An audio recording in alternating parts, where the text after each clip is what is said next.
আতংকময় জীৱন। নাজানো কি হ'ব ধৰিছে সমগ্ৰ বিশ্বজুৰি। কি হ'ব ধৰিছে মানৱ জাতি। চাৰিওফালে কেৱল আতংকৰ সৃষ্টি। না ওলাব পাৰিছোঁ না সোমাব পাৰিছোঁ।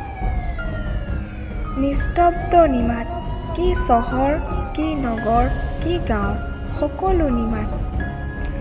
আইনে সুৰক্ষা দিছে, এচাম মানৱৰূপী দানৱে আইন উলংঘন কৰি চলাই গৈছে গোপনে ৰমৰমীয়া কলা বেহা। আৰু কিমান দিন চলিব এনেদৰে আতংকময় পৰিস্থিতি, আৰু কিমান দিন?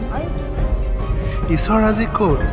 বন্ধ মন্দিৰ, বন্ধ মছজিদ, বন্ধ গীৰ্জা। ঈশ্বৰ আজি নাই, মন্দিৰত জ্বলা নাই বন্তি। আল্লাহ আজি মছজিদত নাই, শুনা নাই আজান। আজি গীৰ্জাতো প্ৰাৰ্থনা সভা চলা নাই, নাই গীৰ্জাত যিছু। ঈশ্বৰ আজি ক'ত? কোনোবাই বোলে ঈশ্বৰৰ সন্ধান পালে। ঈশ্বৰ বোলে হাস্পতালত আছে, কৰিছে সেৱা অজস্ৰজনৰ মুখত।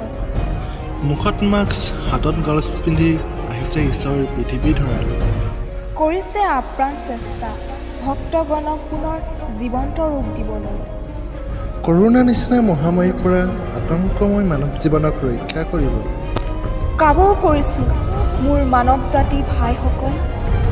ঈশ্বৰৰ বাক্য মানি চলক, নহ'লে শ্মশানলৈ পৰিণত হ'ব একো একোখন গাঁও, একো একোখন চহৰ নগৰ, একো একোটা গলি, সকলো শ্মশান হৈ পৰিব। টপ টপকৈ জ্বলিব নিৰহৰ চিতাৰ জুই, চাৰিওফালে সৃষ্টি হ'ব হাহাকাৰ, আকাৰ অনন্ত নিৰাকাৰ।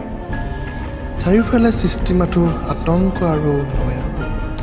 মানৱ জাতি হোৱা সাৱধান, বচোৱা নিজক সাৱধান হোৱা।